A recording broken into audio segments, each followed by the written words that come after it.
그 성경에 이제 지금까지 우리가 계속해서 나눴었던 강조했었던 부분은 사실 칭의입니다. 복음의 칭의. 그러니까 믿음으로 말미암아 오직 의인은 믿음으로 말미암아 산다. 그러니까 믿음으로 의롭다 여김을 받는다. 의롭다 칭함을 받는다라는 거죠. 그래서 구원은 뭐 다른 조건이 없습니다. 선물입니다. 은혜입니다. 오직 믿음으로 구원 받는다라는 거죠. 근데 이제 성경의 다른 구절들을 보면 행위에 대한 강조하는 본문들이 분명히 있습니다. 주여 주여 하는 자마다 아버지께로 갈 것이 아니요 아버지 뜻대로 행하는 자라야 아버지께로 간다. 하나님 나라에 간다. 이런 말씀이 있죠. 또는 야고보 사도는 행함이 없는 믿음은 열매로 알지니라고 말하면서 행함이 없는 믿음은 죽은 믿음이다라고 이야기한다는 거죠. 믿음의 행함이 없으면 그 믿음이 죽은 믿음이기 때문에 믿음의 행함이 필요하다는 겁니다. 믿음이 부족한 것처럼 믿음만으로는 부족하다는 느낌을 받게 되죠. 또는 도대체 그러면 구원을 믿음으로만 받는 거냐 아니면 행함이 필요한 거냐라고 우리가 본문 말씀에 따라서 어떤 설교를 듣냐에 따라서 헷갈리게 된다는 거죠. 이 부분에 대해서는 사실 많은 논란들이 있어 왔어요. 과거 예수님 이후로부터 계속해서 논란이 있는 부분입니다. 오늘 여러분들이 사실 바울도 이 부분을 다루고 있어요. 오늘 여러분들이 말씀 들으면서 좀 정확하게 정리하고 앞으로는 헷갈리지 않았으면 합니다. 전도 폭발이라는 훈련 아십니까? 예, 전도 훈련인데요. 이제 우리가 막상 예수님을 복음을 전한다고 하는데 어떻게 전해야 될지 모르는 사람들을 위한 이 전도 훈련 프로그램입니다. 그래서 이제 복음 원문이라고 해서 한 30-40분 일반적인 속도로 이야기를 하면 한 40분 가량 걸리는 글을 복음 원문이라고 하는 그것을 만들고 그것에 대해서 이제 외우게 하는 그런 훈련 프로그램입니다. 물론 전도를 위한 목적이 있죠. 이게 이제 기독교 관련 프로그램 훈련들 중에서는 강도가 굉장히 센 훈련이에요. 제가 경험한 바로는 이 이제 지도자 훈련을 받았는데 한 주간 동안 가둬놓고 집에도 안 보내줘요. 잠까지 재우면서 이거 무조건 외우게 합니다. 달달 외워야 됩니다. 그냥 대충 내용 생각해서 말하면 안 됩니다. 하나 안 틀리고 토시 하나 안 틀리고 그대로 외우게 합니다. 그러니까 이제 나이 드신 분들이 너무 힘들어하죠. 사실 저도 많이 힘들었어요. 이제 막 시험 보고 또 외우고 요만큼 진도 나가고 시험 보고 외우고 나중에는 이제 그거 실습까지 시키게 하죠. 그거를 이제 자기들이 만들어 놓은 그것을 그대로 외워야 되기 때문에 너무 힘들어요. 아무튼 그 전도 폭발에서는 사실 처음에 시작할 때 복음 제시를 할 때 두 가지 질문으로 시작을 합니다. 그래서 전도 폭발 이 마크가 물음표 2개예요. 여러분 보신 적 있는지 모르겠는데 물음표 2개 있는 사람들 이렇게 물음표 2개 배지도 있고 스티커도 있고 못 봤구나. 그런 게 있습니다. 어찌됐든 질문 2가지가 있어요. 첫 번째 질문은 선생님 오늘 밤이라도 이 세상을 떠나신다면 천국에 들어갈 것을 확신하고 계십니까? 라는 질문입니다. 오늘 밤이라도 죽는다면 천국 갈 것 확신합니까? 구원의 확신이 있습니까? 라는 질문이죠. 여러분들도 마음속으로 한번 대답해 보세요. 지금이라도 죽으면 여러분들 구원받을 수 있습니까? 구원의 확신이 있습니까? 라는 질문입니다. 두 번째 질문은 이겁니다. 오늘 밤 이 세상을 떠나 천국 문 앞에 섰는데 그때 하나님이 선생님에게 여러분에게 내가 너를 나의 천국에 들어가게 해야 들어올 수 있도록 해야 할 이유가 무엇이겠느냐? 말이 좀 어렵죠. 뭐냐면 너가 구원받았다고 생각하거나 구원받지 못했다고 생각한다면 그 이유가 뭐냐? 구원의 근거를 뭐라고 생각하냐? 이거죠. 구원의 확신이 있다면 그 근거는 무엇인지를 묻는 질문입니다. 또는 구원의 확신이 없다면 무엇 때문에 확신이 없냐라고 그 확신 없는 이유를 묻는 겁니다. 여러분들 어떻게 마음속에 지금 대답하고 정리하고 계십니까? 네. 그런데 사실 이 질문에 대해서 많은 불신자들은 말할 것도 없거니와 신자들도 확신 없다. 대답을 주저한다는 것이죠. 그 이유가 뭐겠습니까? 대답을 주저하는 이유는 대부분이 자신 이렇게 대답하는 거죠. 내가 이제까지 살아온 모습을 보면 선하게 살지 못했기 때문에 하나님 앞에 떳떳하게 설 수 없을 것 같다라고 말한다는 것이죠. 바로 행위에 근거한 구원, 행위 구원을 생각을 한다는 거예요. 많은 사람들이 오직 예수 그리스도를 믿음으로 구원받는다고 아무리 강조를 해도, 아무리 설교를 해도 막상 그 질문 딱 받고 나면 나의 모습을 딱 생각을 한다는 거죠. 행위에 근거한 구원을 자기도 모르게 인식을 하고 거기에서 대답을 한다는 거예요. 자신 없습니다. 예수만으로, 예수님만 믿음으로 구원받는다고 칭의 그렇게 강요를 하고 그렇게 설교를 하고 그렇게 듣고 나서도 물으면 이야기하죠. 자신 없습니다. 자기의 행위, 자기의 행실에서 근거한 답을 하게 된다는 거죠. 여러분들은 속으로 어떤 대답을 좀 전에 하셨습니까? 이렇게 사람들에게 아무리 구원이 은혜다, 예수만으로, 예수님 믿음으로 구원받는다라고 말해도 시간이 자꾸 자기의 행위를 돌아보게 되는 거죠. 왜 그럴까요? 우리의 세계관이 사실 어떻게 보면 세상을 살아가는 이 세상의 일반적인 상황들이 다 그렇다는 거예요. 공짜가 없습니다. 세상에는. 구원은 선물이라고 하는데 세상에는 공짜가 없어요. 대부분은 열심히 무언가를 해야 그 대가로 무언가를 얻어지게 되는 게 이 땅의 일이죠. 이 땅의 이치죠. 또한 세상의 모든 종교도 그렇게 이야기를 합니다. 열심히 믿어야, 열심히 뭔가를 그 종교에서 요청하는 행위를 해야, 열심히 뭔가 공덕을 이 땅에서 쌓아야만 내세의 복락을 누리게 된다라는 게 모든 종교들이 가르치는 가르침이죠. 내세를 가르치는 종교라면. 그래서 심지어 무슬림들, 이슬람 교도들 같은 경우는 자살 테러까지 일으키잖아요.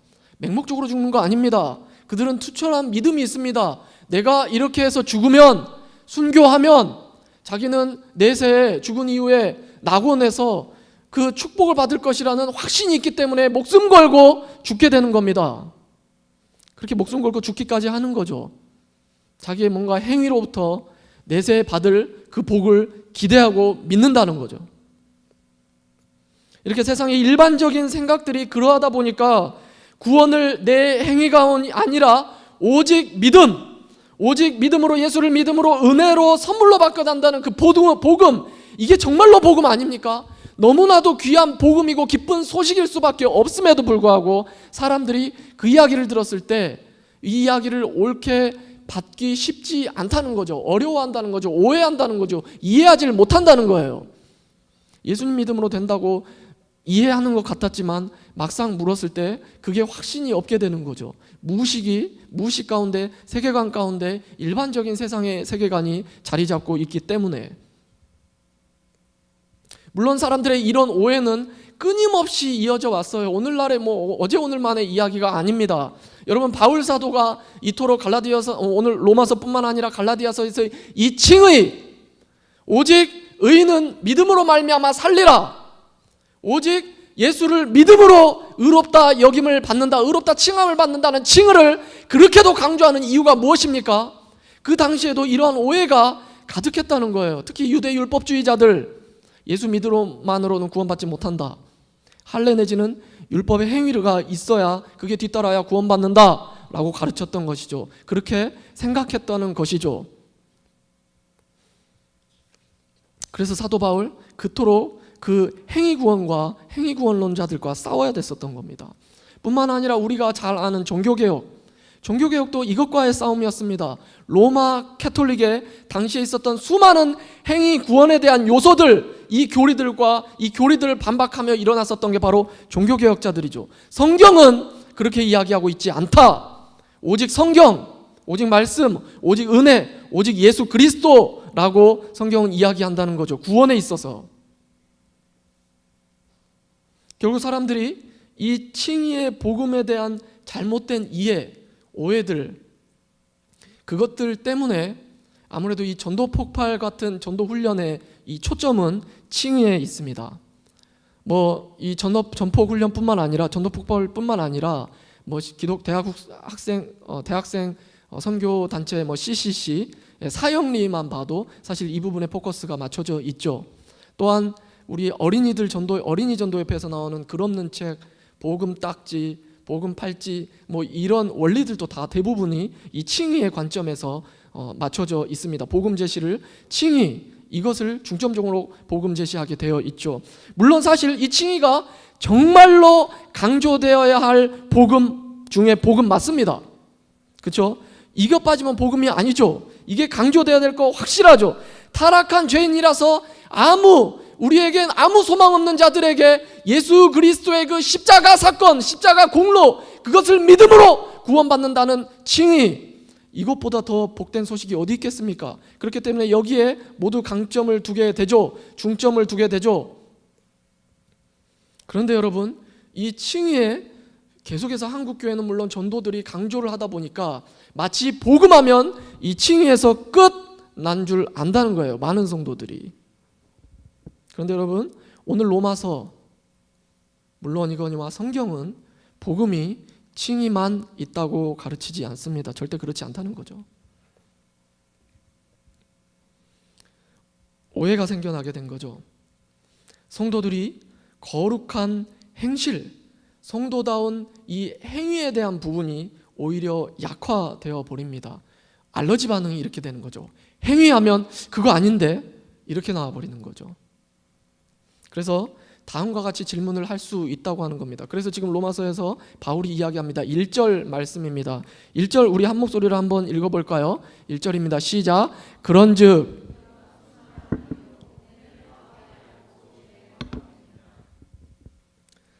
그러니까 구원이 어떻게 살든지 과거의 모습, 그러니까 내가 나의 죄된 모습과는 전혀 상관없이 예수 그리스도의 그 은혜로, 예수 그리스도의 공로로, 십자가 공로로 믿음으로 구원받는다라고 한다면 죄가 많을수록 은혜도 커지기 때문에 많은 은혜, 더 큰 은혜 받기 위해서는 죄 많이 지어야 되겠네? 라는 조롱죄의 물음입니다. 질문입니다. 사실 우리 주변에서도 복음을 전하게 되면 이런 말 듣게 됩니다. 그러면 예수 믿으면 구원받는다면, 예수 믿기만 하면 구원받는다면, 아무리 죄인이라도 예수 믿기만 하면 구원받는다면, 아무렇게나 살다가 죄 짓고 살다가 죽기 전에 예수 믿으면 되겠네, 이렇게 질문이 들어온다는 거죠. 오해들에서 시작된 질문들입니다. 심지어는 18세기 프랑스 계몽학자, 계몽 사상가 볼테르 이렇게 이야기하면서 복음을 비웃었죠. 하나님은 용서할 것이다. 그것이 하나님의 할 일이기 때문이다. 이러한 모든 내용들과 질문들과 생각들은 사실 복음을 오해하기 때문에 나오는 것이죠. 칭의가 복음의 전부라고 착각하기 때문에 사실 이런 질문을 던지는 거고, 볼테르와 같이 이런 말을 감히 할 수 있다는 겁니다. 사실 성경은 절대 그렇게 이야기하지 않습니다.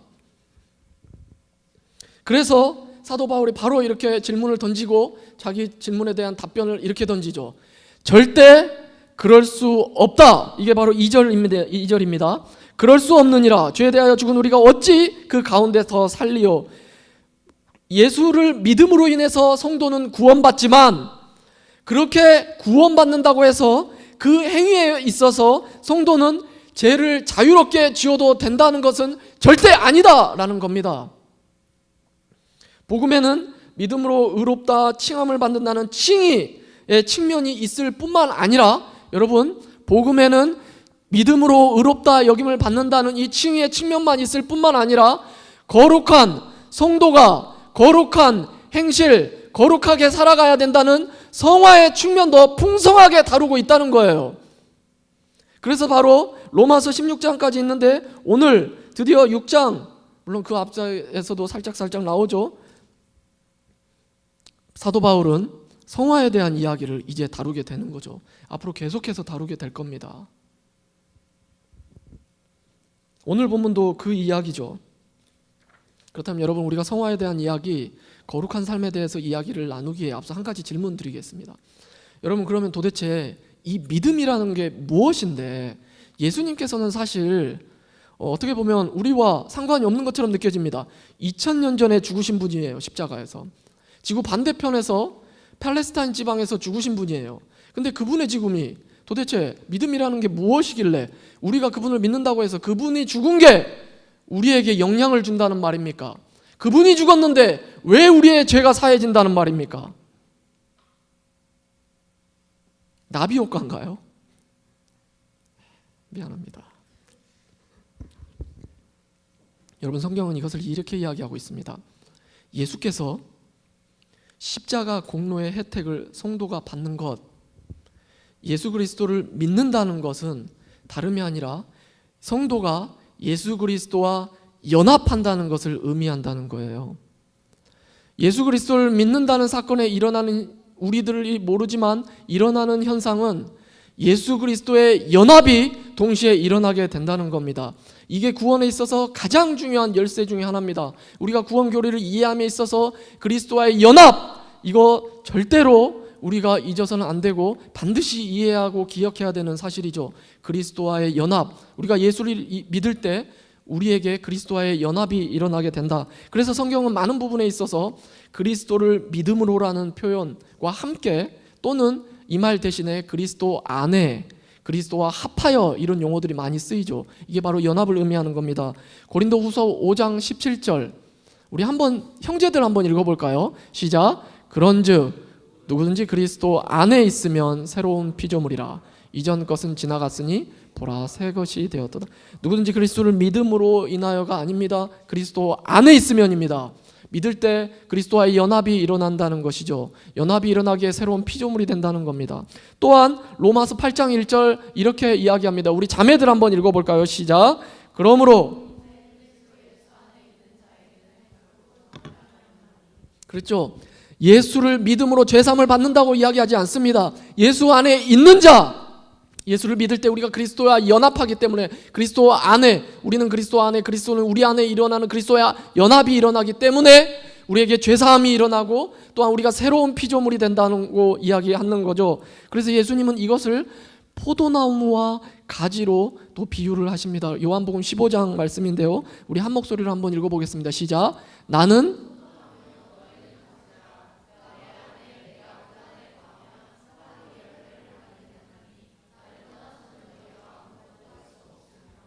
예, 그렇습니다. 성경은 이야기합니다. 예수 그리스도를 믿는 성도에게 일어나는 형상, 사건은 그리스도와의 연합이다. 그래서 예수 그리스도가 십자가에서 2000년 전에 죽은 그 십자가의 죽으심은 성도의 죽음이 되고, 예수 그리스도가 죽으시고 부활하신 그 부활은 성도의 부활이 된다라고 하고 있는 것이죠. 할렐루야, 아멘. 예수의 죽음이 성도의 죽음이 되고, 예수의 부활이 다시 살아나신 게 성도의 다시 사는 사건이 된다라고 성경은 이야기한다는 거예요. 그래서 오늘 본문 5절도 이것을 다시 이야기합니다. 본문 5절입니다. 우리 한 목소리로 한번 읽어볼까요? 시작. 만일 우리가 그의 죽으심 같은 모양으로 연합한 자가 되었으면 또한 그의 부활과 같은 모양으로 연합한 자도 되리라. 그렇다면 여러분, 우리가 예수를 믿음으로 예수와 연합하여 예수와 함께 죽고 예수와 함께 부활한다고 하는데, 도대체 성도가 예수와 함께 죽는다는 의미, 예수와 함께 부활한다는, 다시 산다는 의미는 무엇일까요? 오늘 본문이 그것을 이야기합니다. 6절 7절 한번 제가 읽어드리겠습니다. 예수와 함께 죽는다는 그 의미입니다. 우리가 알거니와 우리의 옛사람이 예수와 함께 십자가에 못 박힌 것은 죄의 몸이 죽어 다시는 우리가 죄에게 종노릇하지 아니하려 함이니, 다시는 죄에게 종노릇하지 않게 하기 위함이다. 예수의 죽음, 우리의 죽음, 이는 7절, 이는 죽은 자가 죄에서 벗어나 의롭다 하심을 얻었음이라. 그렇다면 여러분, 예수와 함께 성도가 부활한다는 의미, 다시 산다는 의미는 무엇입니까? 그것은 10절 11절입니다 10절 11절 제가 읽어드리겠습니다. 그가 죽으심은 죄에 대하여 단번에 죽으시며, 예수님 한 번만 죽으셨죠.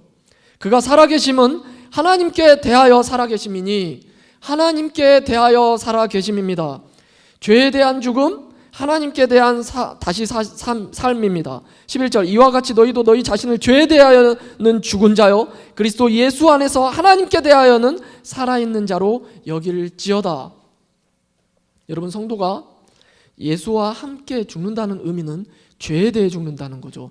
죄에 대해 죽는다는 것은 죄의 종노릇에서 벗어나는 것, 죄의 지배, 죄의 다스림에서 벗어나는 것을 의미합니다. 반대로 성도가 예수와 함께 다시 산다는 의미는 하나님에 대해서, 하나님께 대하여 산다는 의미입니다. 하나님께 대하여 산다는 것은 무엇입니까? 죄에 대한 죽음이 죄의 종노릇에서 벗어났다는 것은 하나님에 대한 삶은 하나님의 여호와의 종이 된다는 거죠. 주의 종이 된다는 겁니다. 주의 다스림을 받는다는 거죠. 주님의 뜻대로 살아가게 된다는 것입니다. 할렐루야. 아멘. 이게 바로 성도가 예수와 함께 죽고 예수와 함께 산다는 의미입니다. 죄에 대해서는, 죄의 지배에서는 완전히 벗어나고 하나님의 지배 아래로 들어가고 하나님의 뜻 가운데로 살아간다. 이게 바로 예수 그리스도를 믿는 성도가 그리스도와 연합하여 일어나는 현상이죠. 죄에 죽고 하나님께 대하여는 사는 것.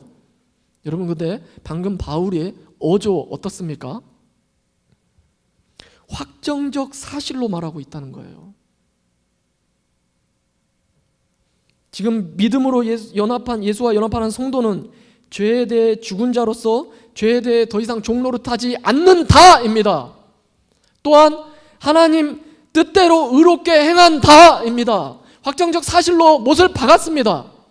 그런데 여러분의 모습을 한번 보세요. 죄의 종노릇하지 않고 있습니까? 죄에서 완전히 자유함 받은 자들입니까? 죄 짓지 않습니까? 하나님 뜻대로 살아갑니까? 바울은 분명히 확정적인 어조로 이야기했음에도 불구하고 여러분, 예수를 믿는다고 고백하는 자들임에도 불구하고 그렇게 살아가느냐? 아니, 어떤 성도일지언정 죄에서 완전히 자유함을 받은 자, 죄와 완전히 영향을 받지 않는 자 있느냐 이겁니다. 저뿐만 아니라 여러분도 그럴 수 없죠. 그렇지 못합니다. 우린 예수 그리스도를 믿었음에도 불구하고 죄 짓게 됩니다. 아직도 우리에게 연약함이 있습니다. 그렇다면 바울의 이 말 우리가 어떻게 이해해야 될까요? 바울은 너무나도 확정적으로 못을 박듯이 이야기해버렸는데 우리는 이것을 어떻게 이야기해야 될까요? 우리 가짜인가요? 근데 재미있게도 바울은 이제 어투를, 사실 오늘 본문에서 보면 확정적인 사실로 보는 어투인 뿐만 아니라 명령적인 권유의 말도 하고 있습니다. 동일한 표현을 확정적으로 또는 권유형으로 이야기한다는 거죠. 그게 바로 12절, 13절입니다. 그러므로 여러분들이 한번 읽어볼까요? 시작. 그러므로 너희는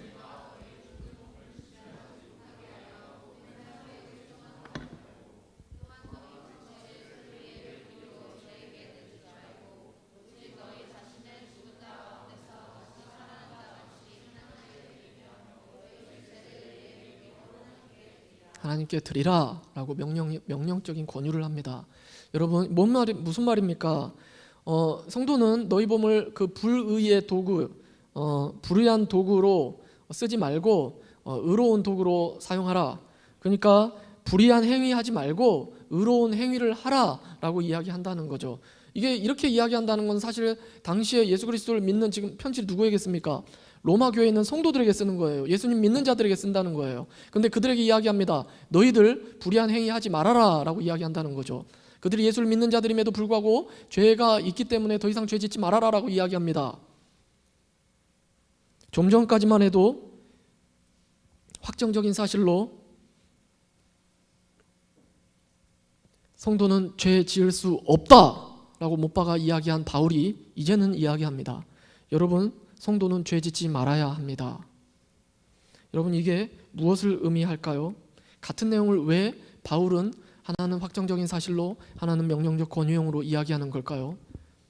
이게 바로 성도의 거룩한 행실, 소위 말해 성화에 대한 교리적인 언어로 보면 결정적 성화 그리고 점진적 성화라는 성화의 이중성입니다. 조금 어려운 말 여러분들에게 썼는데 우리가 쉬운 용어로 표현하면, 쉬운 말로 바꿔 이야기하면 우리가 예수님을 믿는다고 할 때 이 칭의의 그 복음이 우리의 신분의 변화를 가져오죠. 그렇죠? 그래서 우리의 신분의 변화를 어떻게 가져옵니까? 우리가 예수 그리스도와 연합했기 때문에 예수 그리스도에 연합한 우리는 하나님의 거룩한 아들 되시는 예수님처럼 우리도 거룩한 하나님 아들 된다는 거예요. 거룩한 하나님 자녀 된다는 겁니다. 거룩한 하나님 백성 된다는 거예요. 이건 확정적입니다. 거룩한 자들 된다는 겁니다. 변함없습니다. 절대 확정적으로 이건 못을 박는 이야기죠. 예수 믿는 자들 거룩한 자다라고 이야기하는 겁니다. 우리의 신분이 거룩하게 변화가 됐다는 거죠. 그럼에도 불구하고 성도 가운데에는 아직 죄성이 살아있어서 거룩한 신분임에도 불구하고 넘어진다. 연약하다. 그럼에도 불구하고 이 연약함, 넘어지는 것, 우리가 그것 때문에 패배의식에 계속해서 죄의 종노릇 할 게 아니라 우리가 죄의 종노릇에서 떠난 자인 만큼, 주의 종인 만큼 그의 신분에 걸맞게 거룩한 백성, 거룩한 자녀답게 거룩하게 행해야 된다라는 말을 하고 있다는 겁니다. 할렐루야. 이해가 됩니까? 거룩한 백성이지만 아직 그 삶 가운데 죄가 남아있다 하더라도 거룩하게 살도록 노력해야 된다라고 바울이 이야기하고 있다는 거죠. 신분과 삶의 영역은 바뀌었지만 아직 죄된 본성이 남아있어서 옛 습관이 남아있는 것, 이것 남아있다고 하더라도 계속해서 성도는 이것대로 살면 안 되고 자기의 신분에 걸맞는 행동, 복음에 합당한 행실을 해야 된다라고 명령적으로 권유하고 있는 겁니다. 성도는 넘어집니다. 연약합니다. 하지만 여러분, 절대 변하지 않는 것, 거룩한 백성이라는 거죠. 거룩한 하나님 자녀라는 겁니다. 그렇기 때문에 성도는 그 거룩함에 맞게 행실해 나가야 되는 게 맞는 도리입니다. 할렐루야. 그뿐만 아니라 사실 오늘 본문에서는 성도의 신분에 맞게 행동해야 된다라고 사실 설명을 하진 않아요. 오늘 본문에서 성도에게 이 거룩한 행실, 죄에서 종노릇함에서 벗어나고 하나님의 종이 되고 하나님의 뜻대로 살아가야 하는 이 거룩한 행실의 근거를 다르게 이야기합니다. 우리가 성도가 성도답게 거룩하게 살아야 되는 이유, 오늘 본문이 이야기하는 이유는 사실 4절에 있습니다. 우리 4절 한번 읽어볼까요? 4절 본문 다 같이 한번 읽어보겠습니다. 시작. 그러므로 우리가 그의 죽으심과 합하여